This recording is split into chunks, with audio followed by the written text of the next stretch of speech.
chargés, fatigués, venez à moi. Je vous donnerai du repos.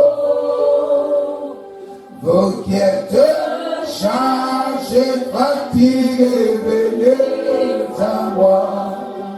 Je vous donnerai du repos. Vous qui êtes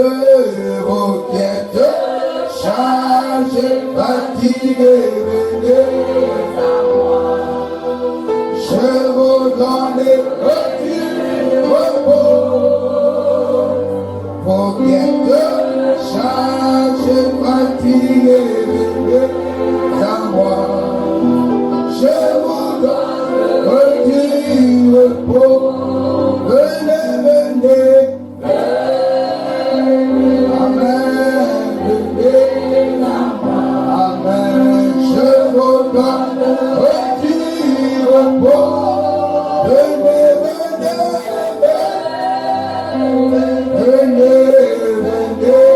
à moi. Je vous donnerai du repos. Vous qui êtes chargés, fatigués, venez à moi. Je vous donnerai du repos. Vous qui êtes chargés, fatigués, venez à moi. Je vous donnerai du repos. Venez, venez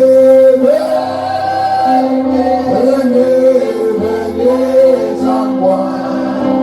Je vous donnerai du repos. Venez. Alléluia. À moi, amen. Je vous donnerai du repos. Venez à Jésus pour être sauvé.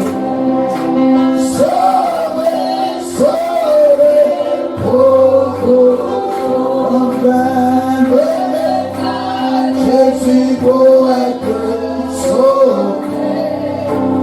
sauvé, pour toujours. Il y a dans le ciel, aucun autre nom qui a été donné. C'est le nom de Jésus pour être sauvé, pour toujours. Il y a dans le ciel, sur la terre,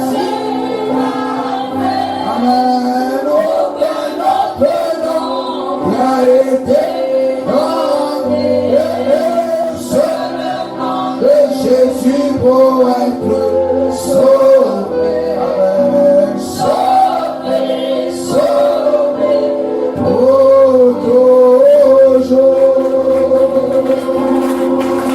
Amen.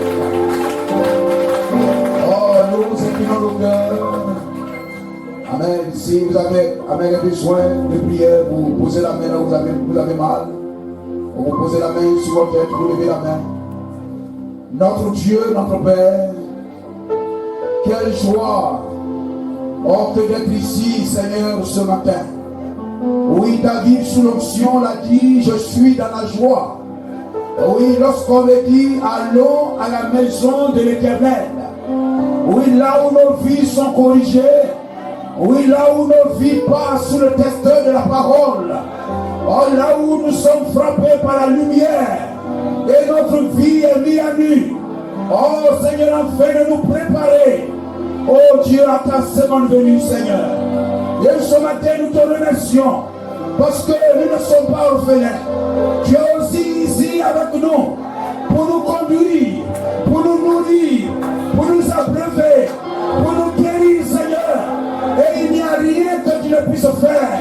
Si tu as donné ton Fils unique, afin que nous soyons sauvés, il n'y a rien que tu ne puisses donner. Ce matin, vois les mains levées.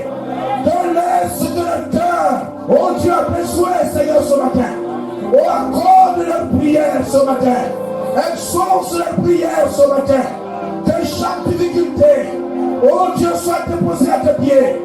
Chaque requête, oh Dieu, monte à toi. Oh, trouve solution et exauce-moi ce matin. Au nom de Jésus-Christ. Et que Père bien-aimé, notre corps ne soit pas le temple de la maladie, le temple des démons, le temple du ténèbres. Mais que ce matin, Père, nos corps soient le temple du Saint-Esprit. Dans le nom de Jésus-Christ.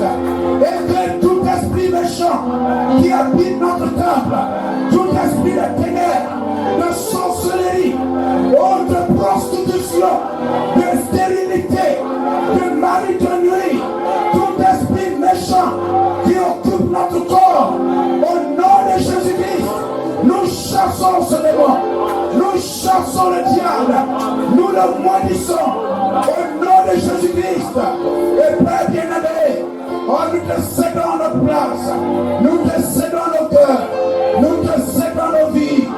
Viens guérir ton peuple, viens nous donner la joie, la paix et la parole, dans le nom de Jésus-Christ. Amen. Gloire au Seigneur. Béni soit le nom de Jésus-Christ. Que toute la gloire nous soit rendue. Et soyez encore les bienvenus en ce moment ce matin. Amen. On peut saluer son frère, saluer sa soeur. Amen. Avec le sourire donc. Amen. Souris donc. Aidez dans ton visage. Lève la main.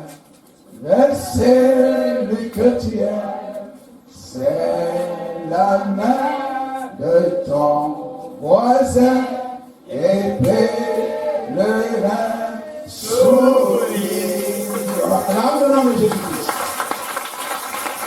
Alléluia. Amen.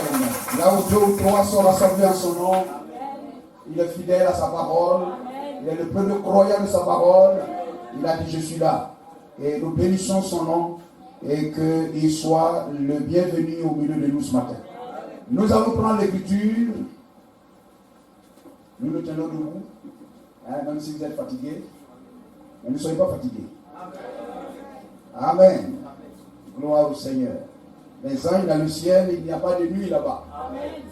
Et ils adorent. Amen. Voyez-vous, jour et nuit, comme on le dit, ça, ils adorent toujours. Toujours le Seigneur. Amen. À Dieu la gloire. Matthieu 21, 23, 24. La souveraineté de l'église locale. Matthieu chapitre 21, versets 23 et 24. Jésus se rendit dans le temple et pendant qu'il enseignait, les principaux sacrificateurs et les anciens du peuple vinrent lui dire: par quelle autorité fais-tu ces choses? Nous parlons de la souveraineté de l'église locale. Par quelle autorité fais-tu ces choses? Et qui t'a donné cette autorité? Jésus leur répondit: je vous adresse aussi une question, et si vous m'y répondez, je vous dirai par quelle autorité je fais ces choses. Ajoute tes grâces et tes bénédictions à ta parole, Père. Oh, ouvre le cœur de ton peuple et donne que la parole ne soit pas étrangère, mais qu'elle vienne de toi. Oh Dieu, brisant le pain de vie pour nous ce matin. Fais-le dans le nom de Jésus-Christ. Amen. Que Dieu nous bénisse. Alléluia. David l'a dit, je suis dans la joie. Amen. Lorsqu'on me dit, quand on me dit, allons à la maison du Seigneur. Psaume 122, verset 1er. Je suis dans la joie et nous croyons que nous sommes dans la joie. Amen. Ce matin, de nous approcher de l'autel, de nous approcher de l'église et de venir adorer le Dieu des dieux, le Seigneur des seigneurs, le lys de la vallée. Amen. À lui soit toute la gloire. Amen. Et il a dit combien j'aime ta loi. Psaume 119, verset 97. Combien j'aime ta loi. Tous les jours. Amen. Je la médite. Je la médite. Gloire au Seigneur. L'église, amen, au-delà du temple. Amen. Dans l'Ancien Testament, cela fut montré, amen, comme étant, alléluia, un bâtiment, amen, dans lequel la gloire de la Shekinah est descendue, amen, habitée.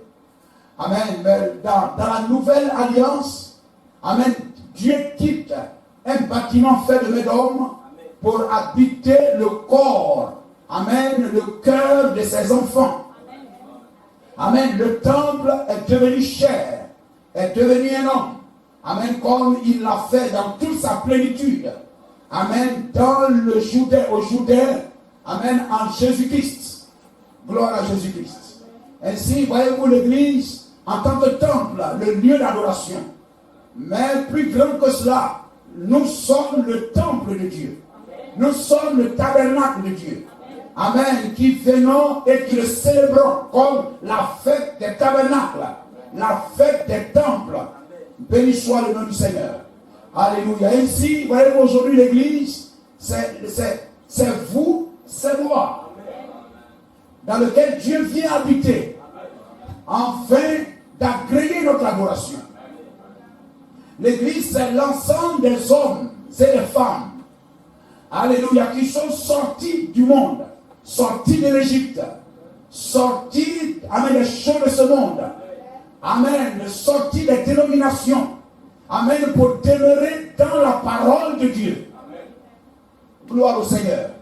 Amen, sortis du monde. Jésus a dit, amen, vous êtes dans le monde, mais vous n'êtes pas du monde. Vous ne vivez pas comme le monde. Amen. Cela dit, alléluia. La Bible dit, nous sommes des pèlerins et des voyageurs sur la terre. Ce monde n'est pas chez nous. Amen. Voyez-vous, notre monde est à venir. Mais cependant, c'est le même sol. Ce n'est pas que Dieu va détruire ce sol. Amen. Pour recréer une nouvelle terre. Mais c'est cette même terre qui sera remise en œuvre. Qui sera purifiée.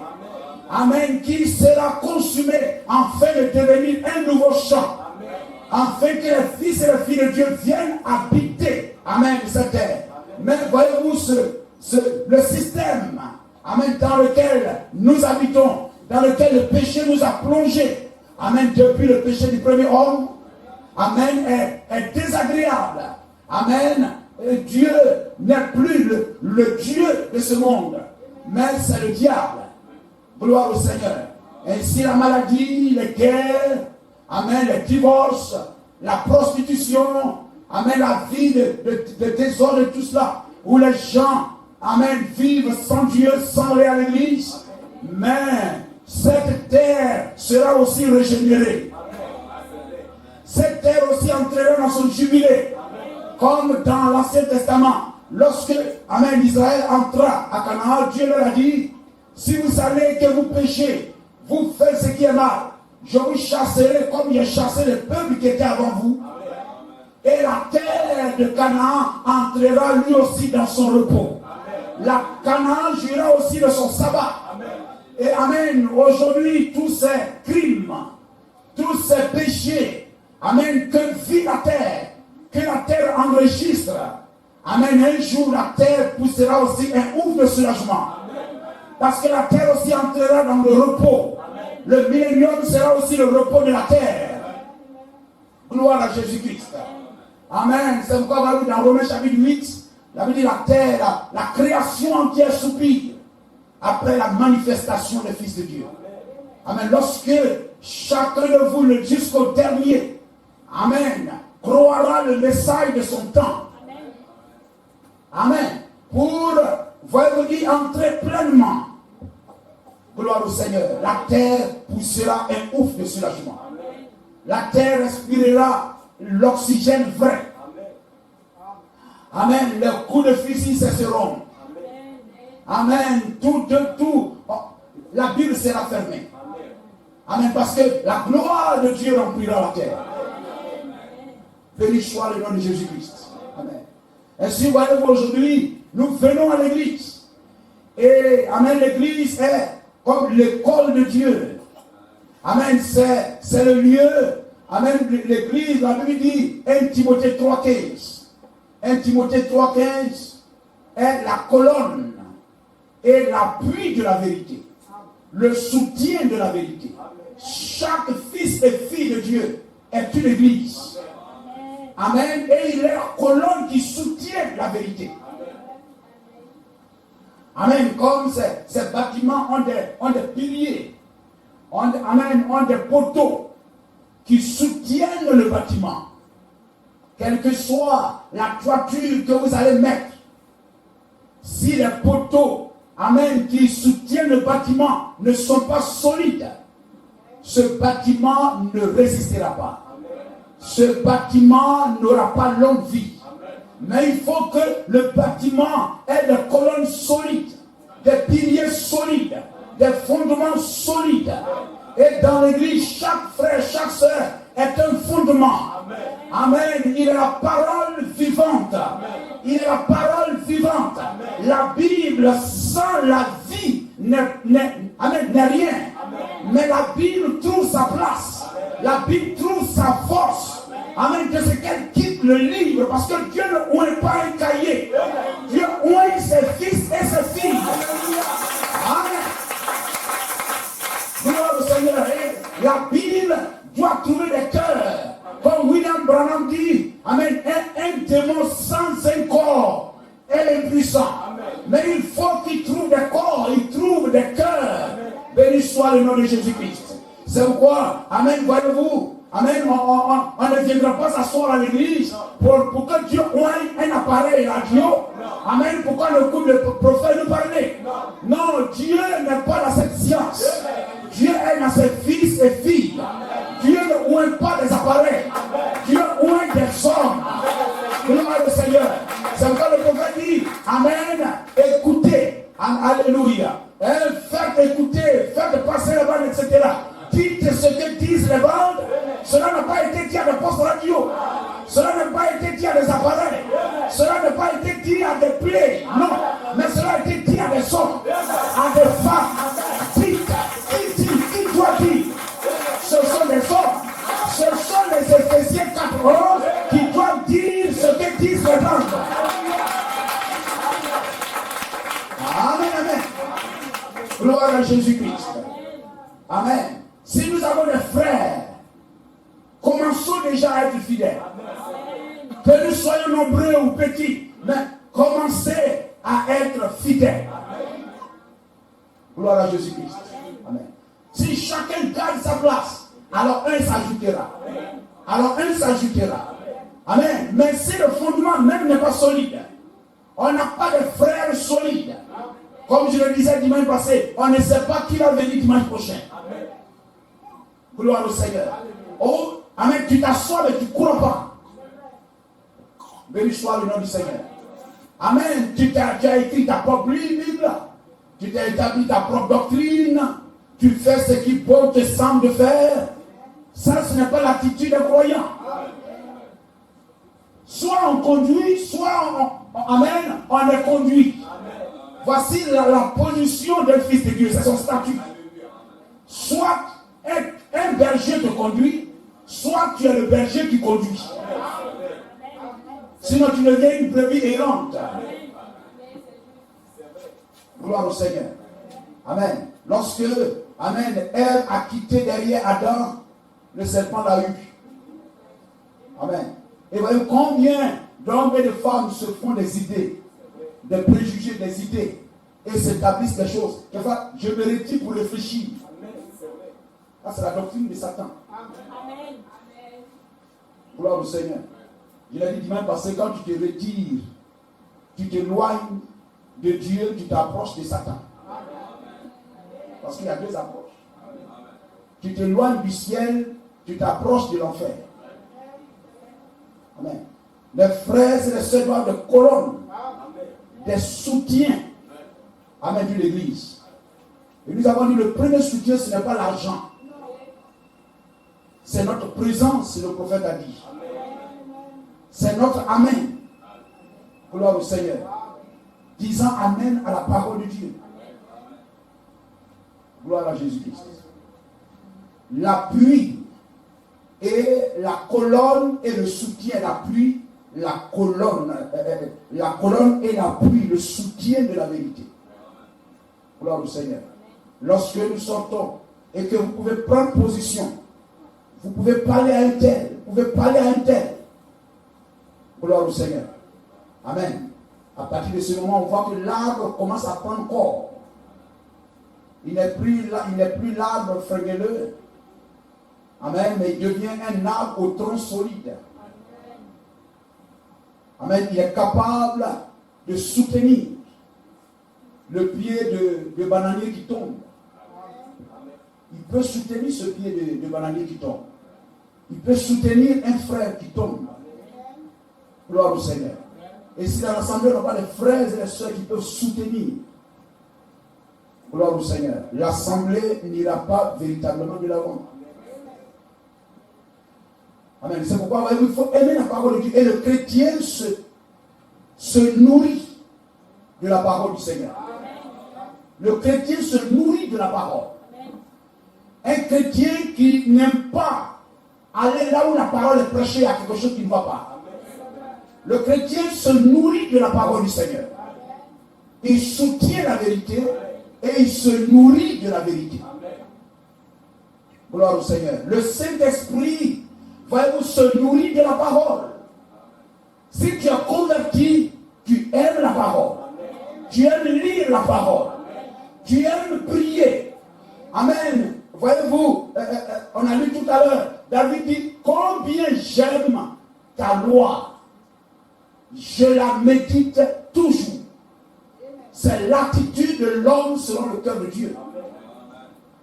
Et le chrétien se nourrit de la parole parce qu'il a, amen, l'esprit de Dieu en lui. Il y a des gens qui ont des esprits de censure, des esprits démoniaques, des esprits de sorcellerie en eux. Amen. Les sorciers ont mis des esprits en eux, des esprits de dragon. Amen. Des esprits de dragon qui boivent leur sang. Et même sur les lits d'hôpital, on va leur faire des transfusions de poche et de poche. Mais leur teneur ou bien quoi, comment on appelle cela, frère? Voilà, l'hémoglobine ne monte pas, le taux d'hémoglobine ne monte pas. Gloire au Seigneur. Parce qu'il y a un esprit qui est là, qui boit. Vous comprenez cela? Mais l'esprit de Dieu en toi et en moi s'abreuve de la parole du Seigneur. Se nourrit de la parole du Seigneur. J'aime ta loi. J'aime ta parole. Gloire à Jésus-Christ. Soutenir la vérité. Amen. Et ta vie doit le montrer.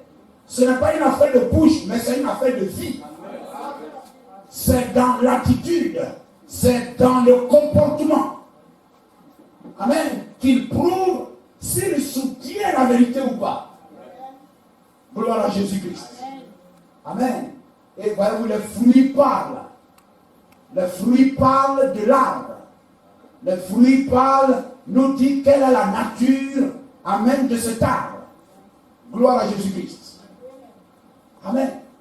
Et si tu as l'esprit de Dieu, et donc tu aimes la parole, et au-delà de cela, tu aimes la vérité. Amen. Amen. Mais si vous trouvez quelqu'un qui dit, moi j'ai l'esprit de Dieu, mais il est d'accord qu'une femme prêche, c'est qu'il n'a pas le même Saint-Esprit que l'apôtre Paul avait. Nous disons amen à cela. Amen. Gloire au Seigneur. Il n'a pas le même Saint-Esprit que l'apôtre Paul avait. Et il n'y a pas deux Saint-Esprits contradictoires. Le Saint-Esprit est un homme, il a une bouche. Et il parle et il tient son propre langage. Il est le même hier, aujourd'hui et toujours éternellement. Gloire à Jésus-Christ. C'est pourquoi, voyez-vous, Dieu honore sa parole. Il est le premier croyant. Amen. Et Dieu ne tiendra qu'une seule parole dans un âge. Et nous qui sommes les fils et les filles de Dieu, qui formons le corps de Dieu dans cet âge, nous devions avoir une seule foi. Une seule doctrine. Amen. Un seul absolu. Et une église locale ne marche pas en rang dispersé. Une église locale marche en rang serré, marche dans l'ordre, dans l'unité. Voyez-vous, il y avait 3 étoiles là-bas à l'Orient. Mais ces 3 étoiles avaient le même esprit et ils s'alignaient pour former une seule étoile. Et alors les mages suivi cela, c'était parfait. Et si l'église croit, chaque frère et soeur croit, si nous sommes tous membres de l'église locale, alors nous marchons dans le même esprit, nous formons un seul corps, une seule bouche, une même main, même pied. Nous menons le même combat pour atteindre et gagner le même objectif. Gloire à Jésus-Christ. Non, on ne marche pas en rang dispersé. On ne marche pas en rang dispersé. Et c'est cela. C'est pourquoi, en venant à l'église, nous venons pour comparer notre vie à la parole. Pour peser notre vie, ce que nous croyons, nos idées à la parole du Seigneur. Que la lumière frappe notre vie. La lumière de la parole frappe nos pensées. Amen. Frappe, amen, nos idées. La parole nous frappe. Gloire au Seigneur. Alléluia. Et que les cafards se cherchent, mais les véritables fils de Dieu crient oh, parce que la lumière est venue. Mais tu vas merveilleux. Gloire à Jésus-Christ. Amen. C'est pourquoi, amen, l'enfant de Dieu aime être là où la parole est prêchée. La parole juge ma vie. La parole corrige mes erreurs. La parole me donne le vrai chemin. La parole est le vrai chemin. Elle juge mes actes, juge mes actions, juge mes pensées. Amen, mes paroles, etc. Tout est passé, amen, sous le testeur, le filtre de la parole du Seigneur. Gloire au Seigneur. Alléluia. La Bible dit, prépare-toi à la rencontre de ton Dieu. C'est ici que la préparation se fait. C'est à l'église. L'église et sa souveraineté. C'est à l'église que cela se passe. Gloire à Jésus-Christ. Aucun frère, aucune sœur n'est son propre prédicateur. Amen. Lorsque vous venez à l'église, c'est que vous avez décidé, amen, de confier votre vie à quelqu'un afin qu'il vous conduise. Amen. C'est ici le lieu de la préparation. Si vous croyez que Dieu existe, si vous croyez que le ciel existe, amen, et quiconque n'y va pas comme cela, tous ceux qui veulent y aller, il y a un lieu de préparation. On vient pour se préparer. Et voyez-vous, la Bible dit, Amos 4:12, béni soit le nom du Seigneur. C'est pourquoi je te traiterai de la même manière, Israël, et puisque je te traiterai de la même manière que Stylo, etc., prépare-toi à la rencontre de ton Dieu, ô Israël. Il y a une préparation. Et l'église, le lieu de prière, amen, est le lieu de la préparation. Parce qu'il a pris à Dieu de sauver ses enfants par la folie de la prédication. Comment seront-ils sauvés s'il n'y a pas de prédicateur? Donc on ne vient pas à l'église pour dormir. On ne vient pas à l'église pour s'amuser. Nous venons à l'école de Dieu. Afin d'être instruits pour savoir ce que nous devons faire et ne pas faire si nous voulons aller au ciel. Exode 19. Exode 19, 14. Moïse, regardez, Moïse descendit de la montagne. Le prophète descend de la montagne de la révélation. Moïse descendit de la montagne vers le peuple. Et il sanctifia le peuple. Gloire au Seigneur. Là où on prêche la sanctification, on doit sanctifier le peuple. Oh, que la sainteté convient à ta maison, oh Seigneur. Et la véritable maison de Dieu, c'est notre corps, c'est notre vie, qui doit être sanctifiée, parce que Dieu doit l'habiter. Gloire au Seigneur. Mais Dieu veut entrer dans un lieu saint. C'est pourquoi le parvis, il dit non, non. Le lieu saint, il dit non, non. Mais le lieu très saint, c'est là que je te rencontrerai. Je me rencontrerai avec toi. Pas dans le parvis, pas dans le lieu saint, mais dans le lieu très saint. Soyez parfaits. Amen. Soyez saints comme l'Éternel votre Dieu est saint. Ne justifiez jamais un péché. Ne cherchez pas de verset pour cautionner quelque chose. Béni soit le nom du Seigneur. Moïse descendit de la montagne vers le peuple. Parce qu'il doit venir prendre le peuple pour le conduire à Dieu. Il doit venir prendre le peuple pour le conduire à Dieu. Donc il est celui qui prépare. Moïse descendit de la montagne vers le peuple. Il sanctifia le peuple. C'est par la prédication de la parole. Et il lavait leurs vêtements. Notre vie est lavée par la parole. Vous comprenez cela? Verset 15. Et il dit au peuple, soyez prêts pour le 3e jour. Nous sommes dans le 3e jour. 3e, amen. Hein? Wesley, Luther, Wesley, William Branham, soyez prêts dans le 3e jour.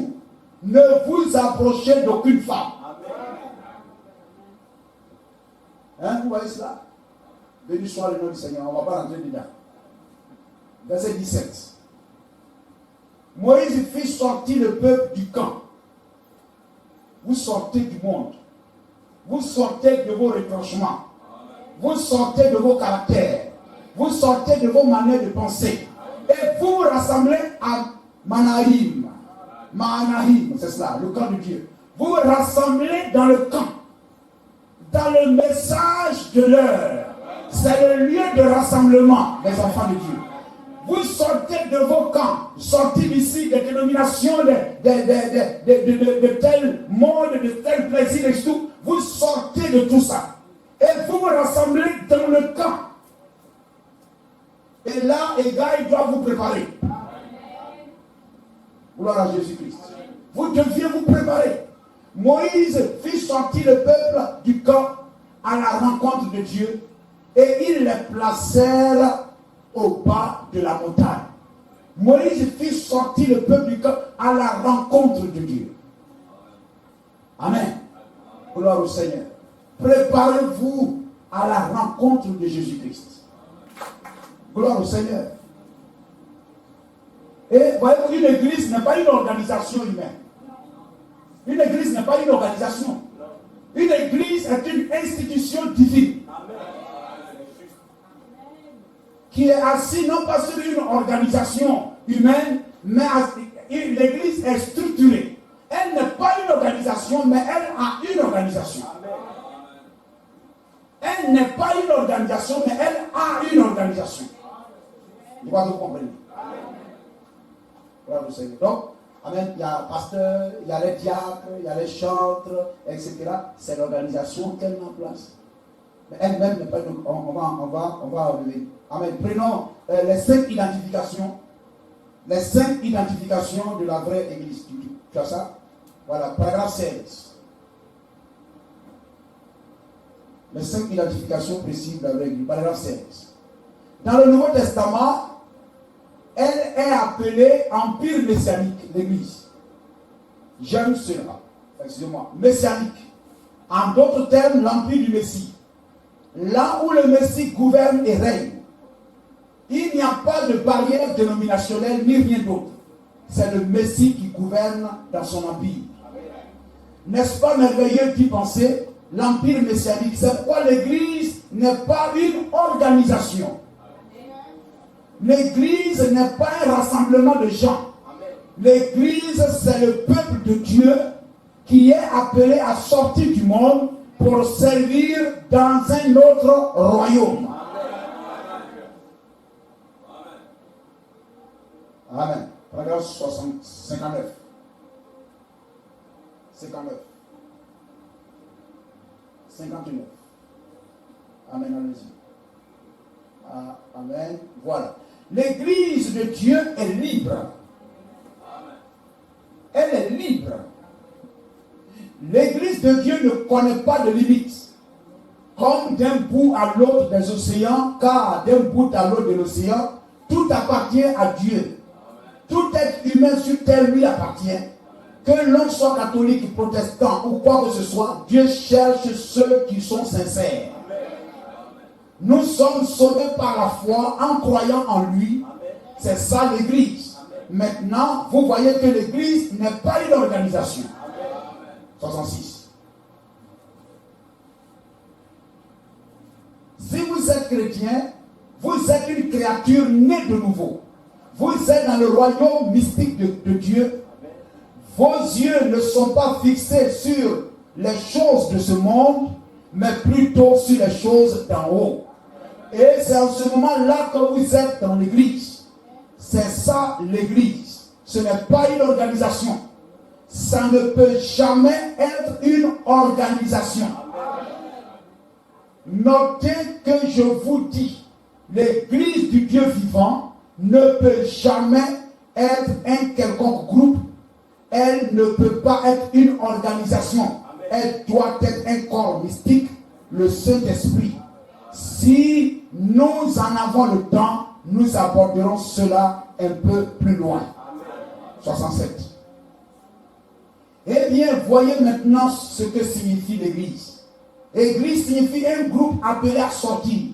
Un peuple appelé à sortir et qui est gouverné uniquement par le roi de ce royaume messianique. Oh, n'est-ce pas merveilleux? J'aime cela. Quand je lis cela aujourd'hui, quand il est dit le royaume, l'empire messianique, l'écrivain a mis empire messianique. L'écrivain a aussi dit église du Dieu vivant qui a été organisée. Pareille chose n'existe pas. Hein? L'église du Dieu vivant qui a été organisée, pareille chose n'existe pas. L'organisation, c'est quelque chose qui a été adopté pour prendre la place d'eux. L'organisation, c'est quelque chose qui a été adopté pour prendre la place d'eux. C'est-à-dire, l'homme prend la place du Saint-Esprit. Amen, c'est cela. Gloire à Jésus-Christ. Amen. Mais elle a des structures, elle est structurée. Amen, dans sa marche. Et l'Église est souveraine. Elle est souveraine. Elle est assise sur l'ordre prophétique. Assise sur la doctrine de Christ. L'organisation appelée aussi le nicolaïsme chasse le Saint-Esprit de l'Église et lie le pasteur. C'est-à-dire lorsque le pasteur n'est pas libre de prêcher ce qu'il croit être la vérité. Vous êtes dans une organisation. Vous comprenez cela? Lorsque le pasteur d'une église locale n'est pas libre de prêcher ce qu'il croit être la vérité, vous êtes dans une organisation. Peut-être que des frères, amen, influencent le pasteur. Des sœurs influencent le pasteur. Et le pasteur n'est pas libre de prêcher ce qu'il croit être la vérité. Si je dis ça, le frère va partir. Si je dis ça, la sœur va partir. Vous êtes dans une organisation. Ça, c'est une église compromise. Vous n'êtes pas dans une église où le Saint-Esprit est libre. Parce que le Saint-Esprit va donner une révélation au pasteur, il ne pourra pas dire. Si je dis ça, ça va choquer celui-ci, ça va choquer celle-là, ça ne va pas plaire à celle-là, ça ne va pas plaire à celui-là. Celui-là risque de quitter l'église. Vous êtes dans une organisation. Et quand c'est comme ça, ça lie le Saint-Esprit, ça honte le Saint-Esprit. L'Esprit de Dieu ne peut pas agir dans une telle église. Gloire au Seigneur. Amen. C'est pourquoi, amen, l'église doit laisser le pasteur prêcher. Gloire à Jésus-Christ. Amen. L'organisation, le nicolaïsme. Alléluia. Béni soit le nom du Seigneur. Ainsi, voyez-vous, alléluia, l'organisation, c'est établir des lois. Établir des lois ou des dispositions contraires à la parole de Dieu dans l'église. Contraires à la parole de Dieu dans l'église. c'est l'église sous le contrôle d'un homme. Amen. C'est pourquoi je vous dis ici, lorsque si je prêche et que ce que je vais dire moi-même je ne vis pas ça, je ne vais pas dire non, je ne vais pas dire. Je dois le dire. Même si moi-même je ne suis pas en ordre avec cette parole, ce n'est pas moi qui parle, mais c'est l'Esprit de Dieu qui doit parler par moi. Même si je ne vis pas cette parole-là, je dois prêcher ça. Et maintenant, après avoir prêché, je deviens membre de l'église. Et nous tous, on prie en chaîne pour obéir à cette parole-là. Parce que Dieu lui-même n'est pas au-dessus de sa parole. Dieu est lié à sa parole et soumis à sa propre parole. Donc le pasteur est soumis à la parole de Dieu.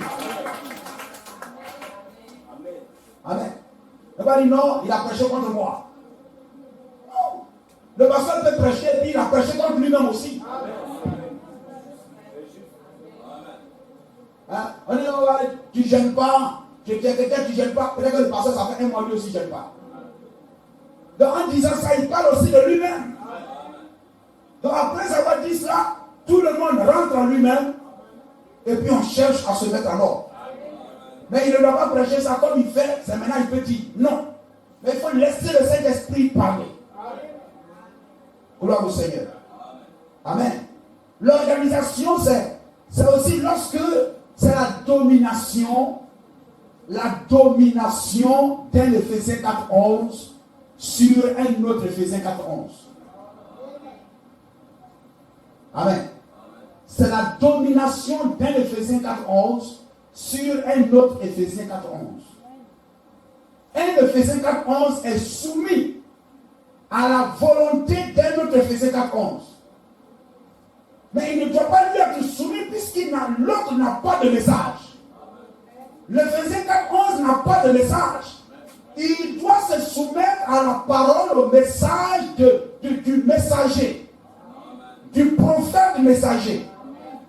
Amen.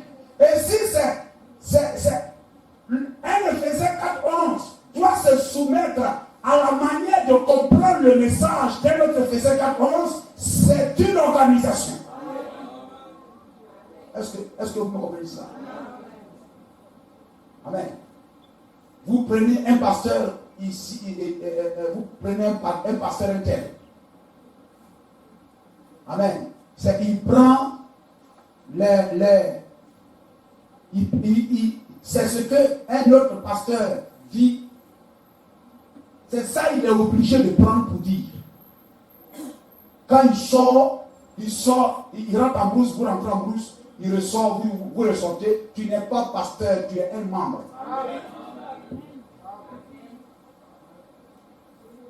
Gloire au Seigneur. Amen. Mais un pasteur, amen, la liberté, la souveraineté d'une église, c'est d'abord la souveraineté du pasteur. C'est d'abord la souveraineté du pasteur de prêcher ce qu'il croit être la vérité. Le cordon ombilical avec un autre pasteur, qui qu'il soit, est coupé. Cet enfant devient indépendant de sa maman. Gloire au Seigneur. Béni soit le nom de Jésus-Christ. Amen. C'est ça. Amen. C'est cela. Et on ne doit pas toucher à la souveraineté d'une église. On ne doit pas toucher à la souveraineté d'une église. Par exemple, le pasteur prêche, il peut demander, mais qui t'a dit de prêcher comme ça? Qui t'a donné cette autorité? C'est pas ce qu'on a lu. De qui détient-il cette autorité? Ou bien le pasteur, son pasteur appelle, j'entends dire que tu prêches et ceci. J'entends dire que tu as commencé à prêcher ceci. Et puis il y a quel problème? Oui, et puis quoi? Ça, c'est le langage d'une église souveraine. Il n'a de compte à rendre à personne. Gloire à Jésus-Christ. Vous comprenez cela? La souveraineté, c'est quoi? Amen. Parce que voyez, l'organisation brise la souveraineté d'une église. L'organisation brise la souveraineté de l'Église. La souveraineté, c'est l'autorité suprême. Quand on dit une Église est souveraine, une Église locale est souveraine, ça veut dire que cette Église n'a qu'une seule autorité suprême, c'est le Saint-Esprit. Au-dessus du pasteur, il n'y a aucun chef, aucune personne qui donne des ordres au pasteur. C'est ça la souveraineté d'une Église. Souveraineté, ça veut dire c'est l'autorité suprême. Le mot souveraineté veut dire c'est le droit absolu, inaliénable, invendable, inviolable, qu'on ne peut pas négocier. C'est le droit absolu, inaliénable, qu'à tout peuple, c'est-à-dire qu'à toute Église, indépendant, de régler ses propres affaires, sans en devoir aucun compte à qui que ce soit. C'est ça qu'on appelle une Église souveraine. Amen. Mais s'il fait ça parce que quelqu'un lui a dit de faire ça, ou bien le pasteur lui a dit tu dois faire comme ça, tu ne dois pas faire comme ça, etc. Non. Tu peux prendre des conseils si tu veux. Tu as vu quelque chose, par exemple, qui se fait quelque part, tu dis, ah, mais comment vous arrivez à faire ça? Etc. Mais tu es en toute liberté de faire ou de ne pas faire, d'orienter l'Église, amen, selon que l'Esprit te dit de l'orienter, sans recevoir des menaces ou quoi que ce soit de qui que ce soit. Le droit absolu inaliénable qu'à tout peuple indépendant de régler ses propres affaires sans en devoir aucun compte à qui que ce soit. C'est ça la souveraineté d'un peuple. C'est ça la souveraineté d'une Église. Le droit d'une Église de décider de son orientation, de ses doctrines, sans être menacée par qui que ce soit. L'Église est libre de prêcher la doctrine qu'elle croit être vraie, sans rendre compte à qui que ce soit, sans être menacé par qui que ce soit. Si je dis ici que, amen, ici, on ne dansera pas comme ça, amen, personne ne doit venir me dire pourquoi tu dis on ne fait pas comme ça. Une église locale est souveraine. Gloire à Jésus-Christ. Donc la souveraineté. Amen. Toutes les œuvres de Dieu sont souveraines. Il faut mettre Dieu confirmant sa parole. Toutes les œuvres de Dieu sont souveraines. On peut dire, hein? Commençons. Je dois me concentrer d'une certaine manière sur cette partie de la salle parce que vous voyez, vous êtes nombreux et chacun de vous est un esprit. Tout esprit, hein? Chacun de vous est un esprit. Je ne peux pas vous dire, et moi, je ne peux rien vous dire. C'est souverain. Les visions sont souveraines. Toutes les œuvres de Dieu sont souveraines. Beaucoup de gens seront guéris en traversant cette estrade ce soir. Beaucoup ne seront probablement pas, ne le seront probablement pas. Tout cela, c'est dans la souveraineté de Dieu. Je crois qu'il y a pas un moment où on répondait à des questions. Dieu est souverain. Qui peut lui dire ce qu'il doit faire? Personne. Il travaille d'après sa propre volonté, son propre plan. La révélation est souveraine. Il t'a révélé que Jésus-Christ est le Père, le Fils et le Saint-Esprit. Que Dieu me révèle ça aussi. Sinon, je ne croirais pas. Vous n'avez pas à lui dire ça. Il le révèle à une personne, la personne le proclame. Si tu le crois, crois. Amen. Si tu ne crois pas, ne crois pas. Amen. Mais on ne dira pas à Dieu, fais comme ceci. Il n'est pas notre camarade. Amen. Gloire au Seigneur. Matthieu 11, 25.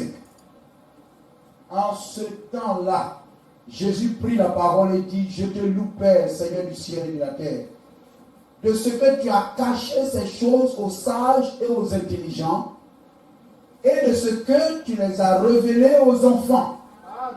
C'est dans sa souveraineté. C'est-à-dire, personne ne lui dicte ce qu'il doit faire.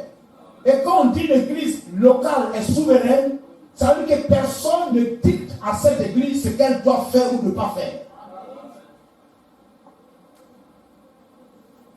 Verset 22, c'est cela. Amen. Verset 26. Oui, Père, je te loue de ce que tu l'as voulu ainsi. Amen. Mais quelquefois dans notre marche, on veut ôter à Dieu sa souveraineté. Amen. Pour lui imposer certaines choses. Dieu lui-même est souverain. Ses œuvres sont souveraines. Et Dieu lui-même est souverain. Vous avez cela dans qui est ce Melchisedec? Verset 65, le paragraphe 51. Vous vous souvenez, nous avons lu dans les Écritures, cela ne dépend ni de celui qui veut, ni de celui qui court, mais de Dieu. C'est ça.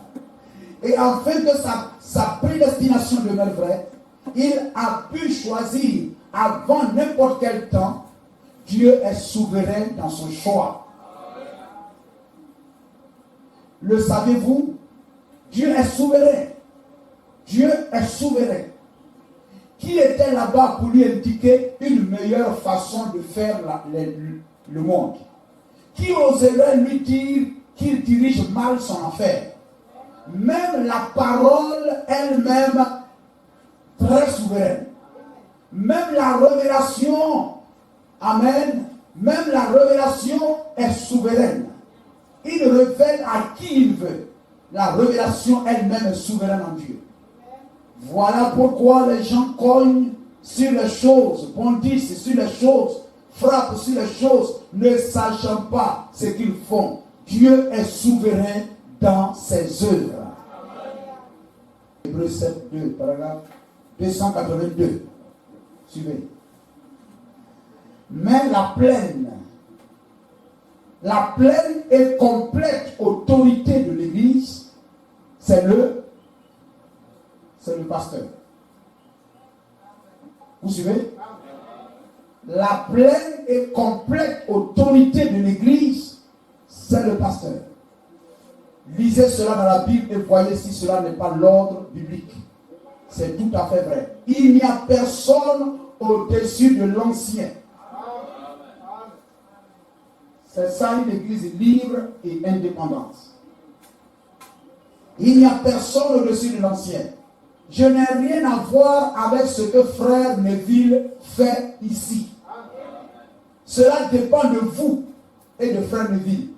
Si frère Neville voulait prêcher la doctrine des témoins de Jéhovah, cela dépend de lui et de vous. S'il voulait prêcher tout ce qu'il veut, c'est entre vous et lui, c'est tout. Sur ce point, si l'assemblée vote qu'il prêche cela, c'est très bien, cela dépend de lui. Donc, un pasteur va pas quitter dans une église locale là-bas pour lui dire, pourquoi toi tu prêches comme ça? Amen. Nul n'a le droit de le faire. Gloire au Seigneur. C'est dans l'assemblée locale que cela doit être fait. Amen. Ou bien que Dieu révèle cela au pasteur. Mais ça dit, ce n'est pas. Amen. Ça dit, personne ne le surveille. Amen. Ça dit, un œil extérieur ne le quitte. Amen. Vous comprenez ce que j'ai dit? Gloire au Seigneur. Mais l'Esprit de Dieu nous conduit. Amen. Il peut faire cela. Il peut faire. Ça dit, il n'a pas de pression aucune. Parce qu'il n'a de compte à rendre à personne. Tu es un membre, tu es souverain. Et l'Église aussi est un pays qui est souverain. Tu es libre de dire je veux appartenir à cette Église. Tu es libre de dire je ne veux pas appartenir à cette Église. Mais lorsque tu entres dans l'Église, l'Église a des lois. Amen. L'Église a des principes. Lorsque tu rentres dans ce pays, tu laisses ta constitution. Et puis tu viens, tu adoptes la constitution du pays. Gloire au Seigneur. Amen. Et lorsque le petit pays reconnaît, amen, que, amen, son indépendance a été proclamée, il dit, assure mon indépendance et ma souveraineté, je demande que telle chose soit faite. Gloire au Seigneur. Amen. Et si l'église marche en cet esprit, le frère, toi qui viens à l'église, tu sais que tu es souverain. Dans le fait de venir ici, tu es souverain. Donc moi, je décide de servir Dieu dans cette assemblée et de marcher avec cette assemblée. C'est-à-dire que le pasteur de cette assemblée soit mon berger et mon conducteur. Tu es souverain dans ce choix. Donc tu acceptes ou tu n'acceptes pas. Tu es souverain. Vous m'écoutez? Maintenant, lorsque tu dis non, je veux appartenir à cette assemblée, je veux que cette assemblée soit mon assemblée, alors que le pasteur soit mon berger et mon guide. Amen. En ce moment, tu entres dans un territoire qui est souverain. Tu dis, ici, voilà ce que nous croyons, voilà ce sur quoi nous sommes d'accord, etc. Amen.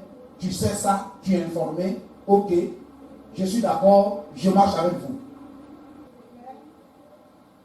Amen. Je ne peux pas permettre que, amen, on puisse marcher en rang dispersé. Non. Mais nous voulons que Dieu nous bénisse.